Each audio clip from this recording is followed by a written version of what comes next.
¿Cómo les va? Aquí estamos en una nueva edición extra en este día viernes, momento previo con muchas negociaciones, información de lo que está sucediendo en la política de la Argentina, sobre todo porque se vienen los cierres, mañana sábado se van a conocer por supuesto las candidaturas, quién está, quién no, cómo cierran los acuerdos. Bueno, todavía va a pasar mucho bajo el agua, pero queríamos encontrarnos con ustedes a través de la web para tratar de trazar un panorama de lo que pasa a esta hora, ¿no? Cerca del mediodía de este viernes, donde hay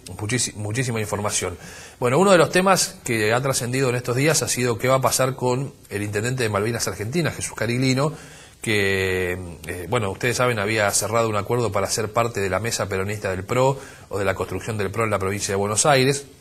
Hubo algunos tironeos por los nombres en las candidaturas y por los lugares que el PRO quería darle al espacio del peronismo en la provincia de Buenos Aires, que además le garantiza algo muy importante, que es la fiscalización, ni más ni menos, algo que el PRO necesita de sobremanera.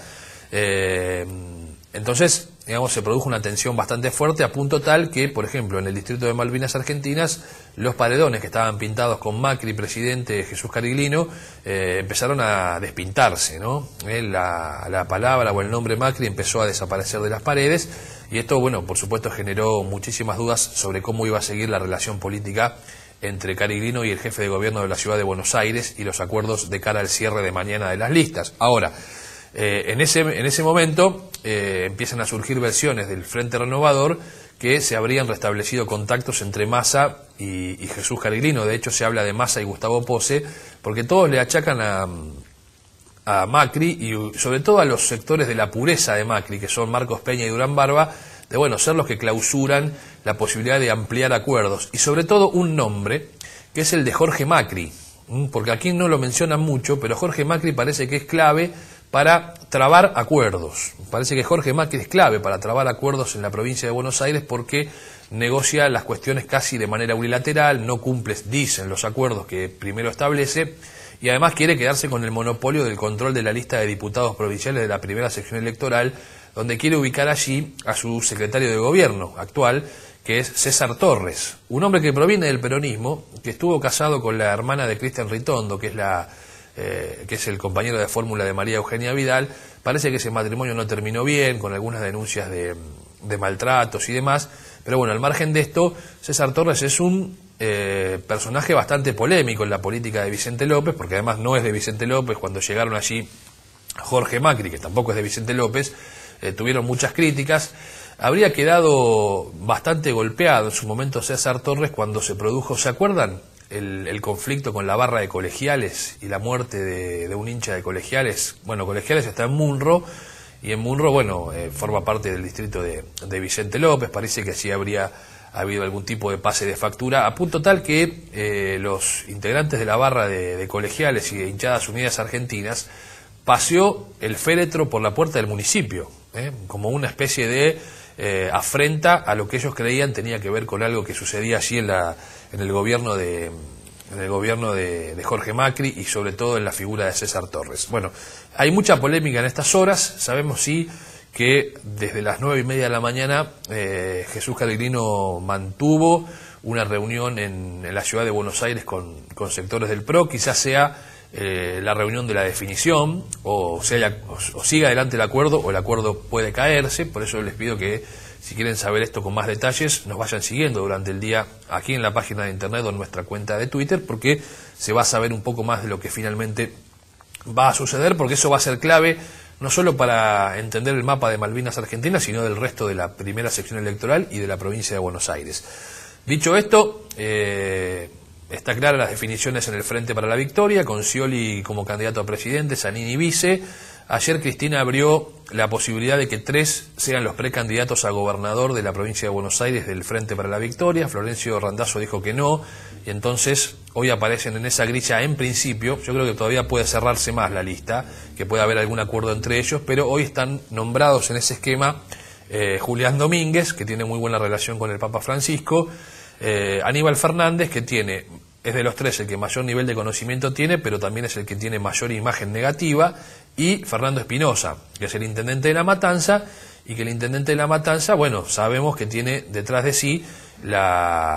posibilidad de un distrito, el más grande de la Argentina, en definitiva, y de la provincia de Buenos Aires ni hablar, con lo cual eso le da un plafón bastante importante. Es probable que en las próximas horas puedan terminar confluyendo algunas de estas candidaturas y que alguno de ellos termine siendo, por ejemplo, precandidato a gobernador del otro. Mañana Massa va a decir quién es el candidato a gobernador de su espacio. Las miradas apuntan sobre todo a que pueda aceptar Francisco de Narváez su retorno. También falta saber quién va a ser el candidato a vicepresidente de Sergio Massa, o la candidata a vicepresidente. Yo me inclino más por una mujer que por un hombre. Y también eso va a definir, por ejemplo, el mapa de algunos distritos importantes del masismo. El caso de San Miguel es uno de ellos. La información que nosotros tenemos a esta hora del viernes es que, por ejemplo, en la lista de diputados nacionales del masismo la va a encabezar Facundo Moyano, que segunda va a estar Graciela Camaño, y que en tercer lugar va a haber un nombre de Joaquín de la Torre, del intendente de San Miguel, que obviamente ha tenido y tiene un gran peso político dentro de la estructura del masismo. Esto va a ser seguramente conocido mañana, pero son las informaciones que más fuertes suenan a esta hora. Y la otra gran incógnita que se cierne sobre la política provincial y nacional es, en principio, cuál va a ser el rol de Cristina, si será o no será candidata, si va a ir Máximo Kirchner a la lista de candidatos a diputados nacionales por la provincia de Buenos Aires, y volviendo al marco distrital, falta la definición de, por ejemplo, José Cepaz, donde Mario Ishi va a ser o no candidato. Yo creo que va a ser candidato. El tema es que estaban negociando, ayer estuvo en Olivos, para que le den un lugar en la lista de diputados nacionales a Carlos Urquiaga, el actual intendente, y de esa manera cerrar un acuerdo que le sirva a todos, incluso con la posibilidad de Máxima de pedir que el jefe regional del ANSES, José Pérez, vaya en la lista de diputados provinciales por la primera sección electoral. Así que se están discutiendo por estas horas estos temas. En la tercera sección electoral el tema para el Frente para la Victoria está mucho más tranquilo, aunque allí lo que se va a dirimir son las cuestiones internas en distritos como Lanús, por ejemplo, donde Darío Díaz Pérez la tiene muy difícil ante el viceministro de Justicia de la Nación, Julián Álvarez. En Loma de Zamora, Insaurralde camina derecho a la reelección. En Almirante Brown hay otra interna muy interesante, porque Mariano Cascallares, que viene trabajando hace bastante tiempo, es un hombre que tiene el aval de Scioli, y el regreso de Darío Justosi, que probablemente vaya a anotarse él como candidato a intendente, ahora se queda sin un paraguas importante dentro de la estructura nacional, que es la de Florencio Randazzo. Justosi siempre tuvo línea directa con el ministro del Interior y Transporte, y ahora, ante la entre comillas, caída en desgracia de Randazzo con la presidenta, veremos si se reacomoda Darío Justosi, pero es una interna interesante la que se viene en ese distrito de la provincia de Buenos Aires. Así que los vamos a mantener informados durante todo el tiempo en www.elembudo.tv y por supuesto en las redes sociales, así que los invito a que estemos en contacto permanente a través del Embudo. Gracias y nos reencontramos en cualquier momento. Chao.